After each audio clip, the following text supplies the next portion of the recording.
des vacances privées. Si mon comme ah oui, c'est la joie de vivre. Qu'un bon soleil pour nous prendre un petit bain de mer. En vacances que nous comptons. C'est ça qui fait les vacances privées. N'oubliez soucis, chagrin, tout problème la vie. Nous passons sur plage, pique-nique dans tout petit bal. Ambiance tout partout, musique à violer.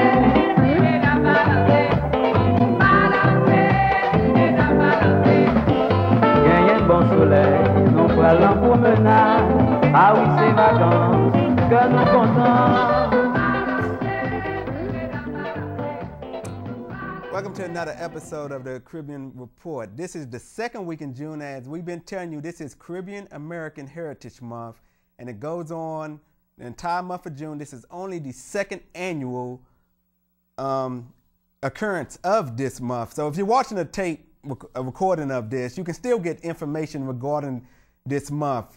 The websites are, well, let me give you the main website. The main website is CaribbeanAmericanMonth.org. Again, all one word, CaribbeanAmericanMonth.org. But there's also one specifically for Georgia, and that's GA CaribbeanHeritage.org. Again, that's GA CaribbeanHeritage.org. And for those of you who are watching the show for the first time, my name is Dedrick. I'm one of the co-hosts. I'm honored to have the other co-host, Clarke. And also today we have a special guest for you. Like we told you before, we said we're going to have guests as frequently as possible, and we didn't fail you. We have Rodney Foster, who among things is an author. I say among things because once we get in the interview, you're going to hear he has a wide array of experiences. So without further ado, I'm going to let my co-host, Clarke, go into more about Mr. Rodney Foster. Hi. Hi, good evening. I'm Clarke, and welcome to Caribbean Report. We have here this evening Rodney Foster, and he was born in Barataria in Trinidad and Tobago. He is a financial advisor as well as an author. He has... could you show Mr. Foster your books? Walk in My Shoes and Remember When. And he also has a CD out. Really? Yes, he does. And could you please tell us what inspired you to become an author? Well, Remember When is an opportunity to say thanks. Thanks to all the folks in my village who had a hand in raising me. I'm very proud of my Trinidad connection, my roots, Trinidad and Tobago, and all the teachers, both in the classroom and outside the classroom.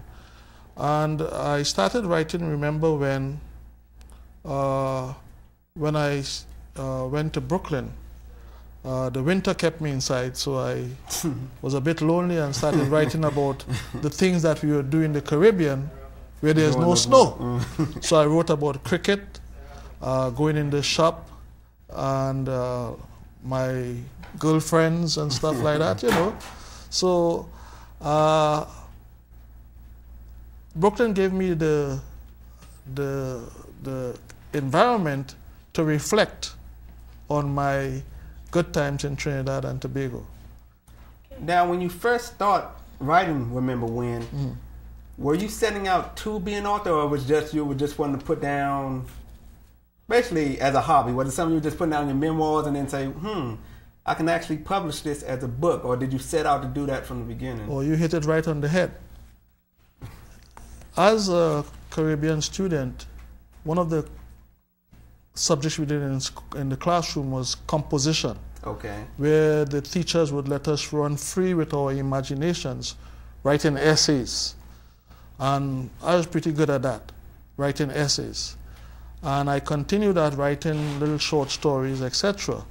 But if I could pinpoint one thing that really was the catalyst for writing my books, if you have ever seen your loved one in a mortuary, when you go to the mortuary to see a loved one and they pull that tray, wow, they are not made up as you see them the day of the funeral. Right.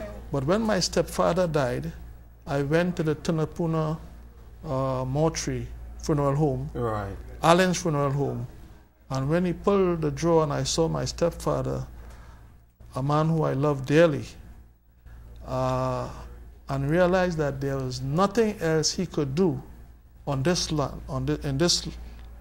his life had ended. Right. I said, wait a minute, is that the end? Well, if we all have to go there, I said, we should try and do things that we want to do before we reach in that prone situation. So that was the catalyst. In the process, it was like a catharsis because he was the first parent that I had lost. Very close. I had lost my grandmother, etc. But as a father figure, he was really the very first. Wow. And I felt very sad because he was a loving stepfather. In the Caribbean, step-parents, stepmothers, or stepfathers are very, very significant in the upbringing of children. Right. And I was fortunate. I had my father, my natural father on one hand, and my stepfather, Ivan George. So I would say that was my decision. I said, I got to write me a book. Then something else triggered it. In 1989, the Trinidad football team, soccer team, we almost qualified to go to Italy. And there was a game in California against the United States. And we tied that game. I remember that was a significant game. And I wrote a piece and sent it back to the local papers in Trinidad. And I wrote it in the dialect because it's like cooking. Every ethnic group cooks with a different taste. The dialect for me it's picturesque, it's authentic. So I said, the best way to describe what happened at that game was to write in the dialect. And I sent that piece back home and it was published, and folks were cutting it out and saving it. Really? And then I said, you know something? The acceptance of dialect had come full circle. Right. Because at one time, dialect, or some people call it Ebonics up here, was looked down upon. But I maintain that in the Caribbean, we are bilingual. Because as I'm talking to you here, I'm talking standard English. Right. But I could slip right back into dialect in the same sentence. In the same sentence. So I'm proud of my dialect because it's authentic. And I wrote that and I said, they're ready. So you would see in this book pieces in dialect and pieces in standard English. Whatever voice my thoughts give me, that's how I write. And it has been well received. Okay, now this is probably going to be a hard question. Out of all the poems and short stories in this book, can you pick one to say is your favorite? Well, it depends on the mood. What mood am I in today? Remember when? Oh, I'll tell you one that I like. Trinidad. Okay. Oh, Trinidad, why do I love you so? Why do I see your virtue while others see your ugliness? That's a piece because I love Trinidad dearly, you know. So I love my country, so much so that when people ask, how long have you been here? I told a guy in the airport, 34 years. He said, and you haven't lost your accent? Well, I took that. I didn't get mad because at this age, I respond with more thoughtfulness. Right. So I didn't That's a good way to put it. I didn't cuss him out. I said to myself, who told him that I wanted to lose my accent? I don't want to lose my accent. And that's an assumption on the assertion in writing when. You see how when is spelled here? Right. W-E-N? Right. I can spell W-H-E-N, but I wanted to write W-E-N because for those who know, that's how we would spell it in the dialect. So he is saying, I haven't lost my accent. I never tried. But there's this arrogance on the part of some Americans. Right, right. Who think that everybody who come here, they should just drop their culture, right, and assimilate and assume right. the American culture. But the American culture is spurious, as my sociology teacher said. Right, I was going to say mixed. this. Right. Mixed. There's no one set There's American. no one set. Right. So this month, Caribbean American Heritage Month, is a long time coming. Right. Because we deserve it. Not one day, but a whole month. Right. But I would like to intervene. Not only Americans say that, because today in conversation, someone said to me, Karen, how come you didn't lose your accent? So, and he was from the Caribbean because I told him I came here from a little girl. Now, with me, unlike with you, if I go to a little corner and I'm speaking to Americans, for some reason my accent changes. Okay, so I have the capacity to, it comes and it goes, you know. I'm not being a fake Trini or a fake American. No, I am just saying that basically my dialect, my accent, it changes. I have a very good ear and I pick it up. Like Plus, you came here at a younger age. Correct. I came here when I was 26 years old. And that's another thing with the assertion that America has taught us all we know. I came here as a qualified teacher. Right. I had taught for 5 years. I had attended a teacher training college. So I came here well qualified. What America has done to me, and I give them credit, it expanded my base of knowledge. Right. But they didn't fill that cup. I came here with a full cup, and they have added it, and they're still adding to it. And to add to that, I can say the American Cup you have added too. Oh yeah, Definitely. oh yeah. That, As a matter of fact, in college, when I was doing English,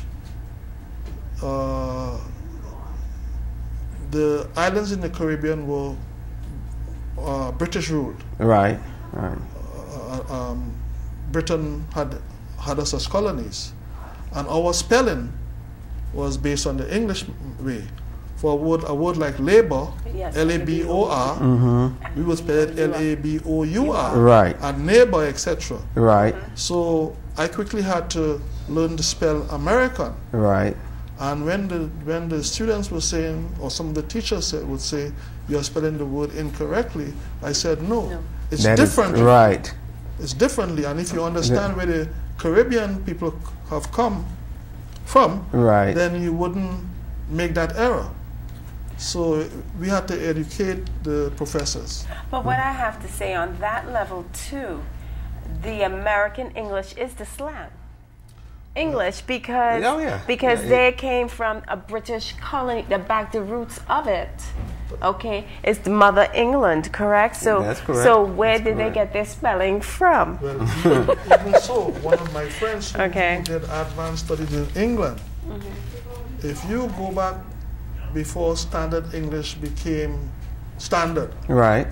the Irish, the Old English, Cockney, if you look at Chaucer, Chaucer is written in a kind of dialect.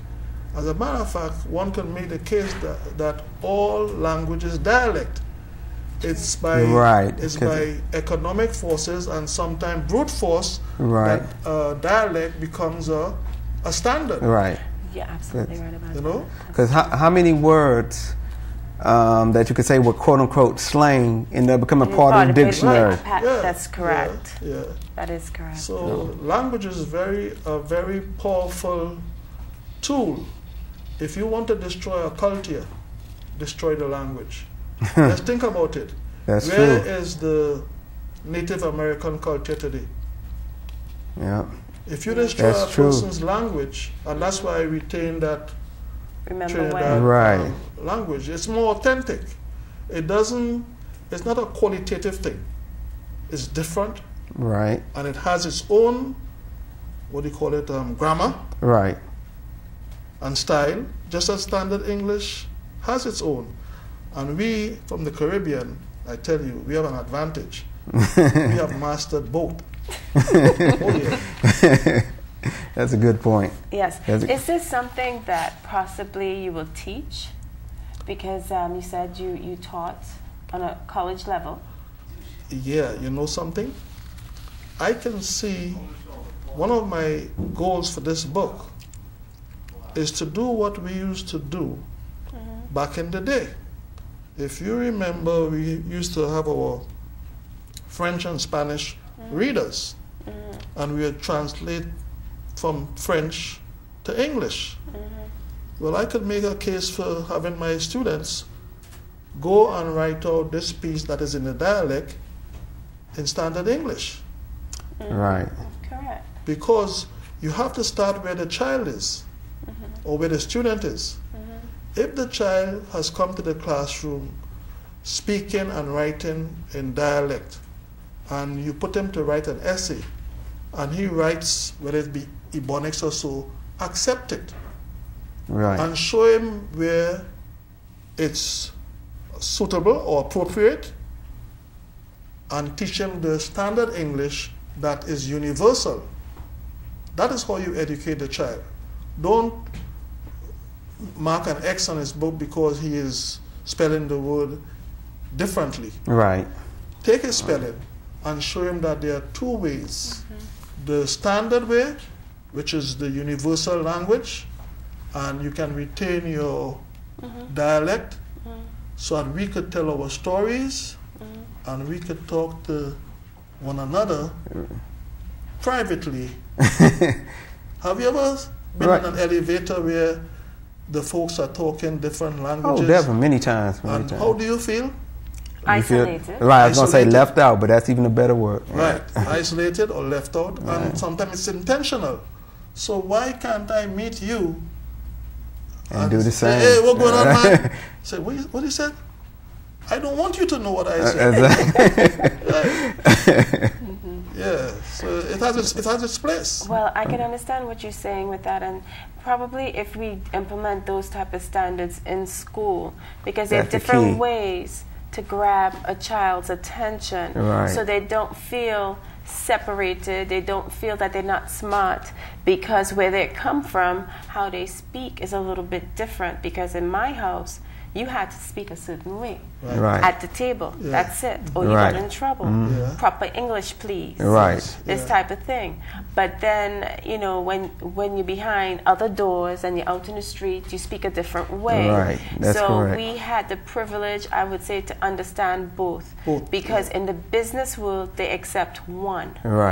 And a lot, and this is the big controversy is all about. So if we could have smart, intelligent men like him promoting such a class, that would be good. And started at an elementary school age. These young boys and girls wouldn't feel inferior, and they'll feel just as smart, because they know what they're writing about, but how they're expressing themselves is a little bit differently. I was going to say, if not smarter, because you made a good point. You will feel bilingual, and in that case, you can relate to more people.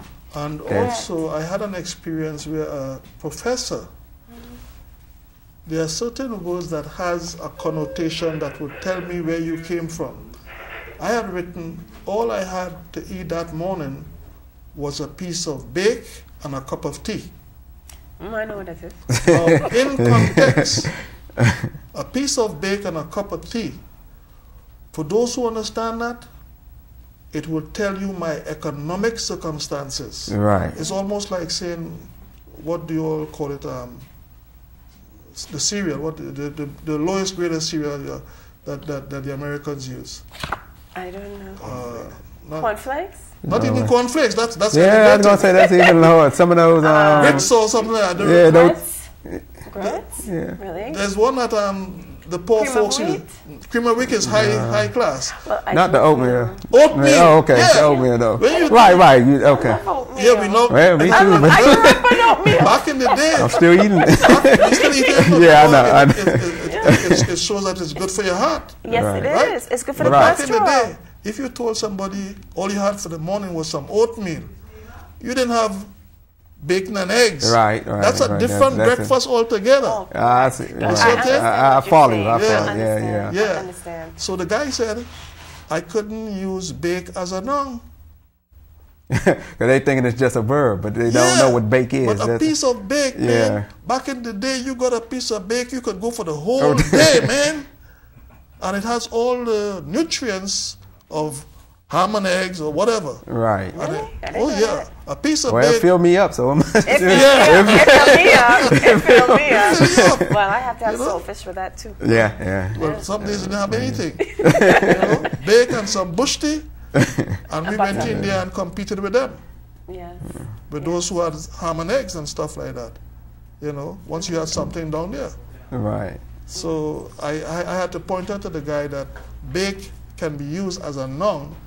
It's just like saying I had a bagel or a muffin. Right. But poor soul, he didn't know about the islands.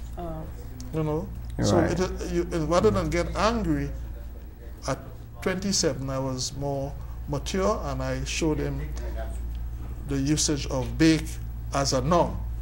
All he had known it as I'm baking bread as a verb. Bake and saltfish. Bake is a noun. That's all right. That's good. Yes. Now, I know we're going to have to be getting close on time, and we definitely have a lot more questions, but if I have to ask you this, because I don't want to say it would defeat the purpose on coming on here, but where can those watching get a copy of your books or the CD? Okay, I self-published. That's another whole discussion that we could get into. We're going to have to bring you back on. A lot of stories. Self-publishing, doing it yourself, right, is something that we have to get in. Oh, definitely. Instead of making the distributors rich. Right. Or they mightn't even do it. Yeah. All right. So you can get us from me. My number is 404-501-9277. Or I have a friend who has a website. Okay. He has the books and the CDs on sale. It's Caribbean Sales and Marketing.com. www.caribbeansalesandmarketing.com. Okay. Or you can call me and I do mail orders. Okay. Now, those of you who that missed that, the contact information, we will be putting this show on the web.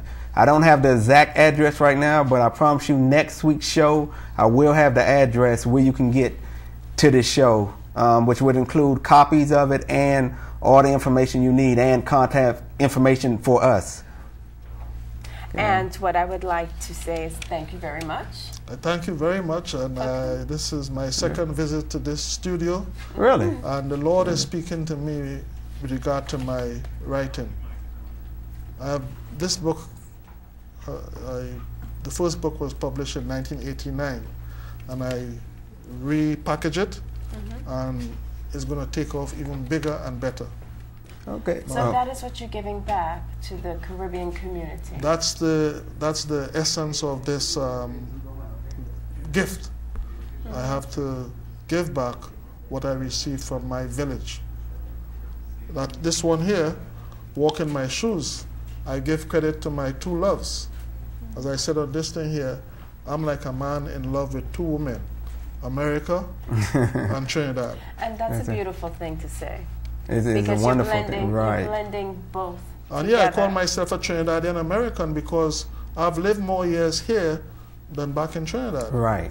So would you see yourself retiring in America or in Trinidad? Well, at one time that was a definite Trinidad, but as it is right now, there is a spiritual force that directs my life, and I leave that up to that force.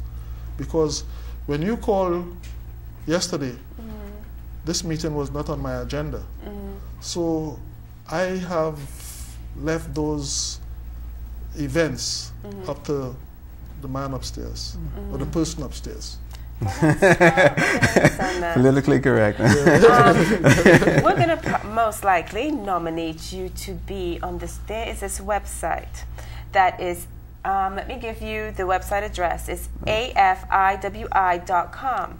If you would like to get any information pertaining to, we call Caribbean individuals that has contributed a lot to our world history, right, please go on that website. And if you want it to grow and develop, if you can contribute any information, because we know a wealth of information as far as famous contributions, but a lot of people may not know and have that information. Right. And especially, this is a website that is growing, it is evolving, and whatever information you can give and contribute, we would love for you to do that. I would like to read a little bit about Rosemary Brown. She's the first black woman to be elected to political office in Canada. Wow. She was born January 1st, 1931, and she died April of 2003. She was born in the country of Jamaica. And this is the type of information that you could find on this website. You could find many different Caribbean nations. Right. Montserrat has none. And this gentleman here that's sitting next to me, Dedrick, has lots of information on Montserrat, which we're going to contribute. And already sent one to them, and they wrote me back that same day and said they will add it. I checked today, it was not there, but they said they will. So if it's not there by next week, I'm going to follow up. I am persistent on it. So you can, when I say that, I'm definitely going to follow up with them. What I would like to contribute is he is a persistent individual. Well, thank you. Dedicated and persistent to the cause of Caribbean Report and the culture. Very proud to be his co-host. Likewise. And learning from him. And so please, and if you can contribute, because the wealth of information you have, go on the website and review it and contribute as much as you can, so we could keep it growing and keep the information out there so that it does not die.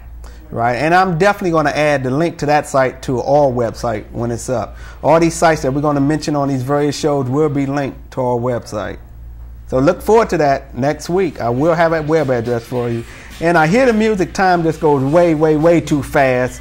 But please join us again next week at 7. But before I cut this off, I have to thank Mr. Rodney for coming on. It was definitely a pleasure to have you. And if you have 10 seconds of anything that you'd like to say, please share us with us. This has been a great pleasure for me here. I've known Karen for quite a while, and I'm just in awe of the things that are evolving in the Caribbean community. Okay, well, thanks again. We'll definitely have to have you on again. Karen, you'd like to take us out? Anything you'd like to say? Just thank you, be blessed, and come back again next week. Thank you.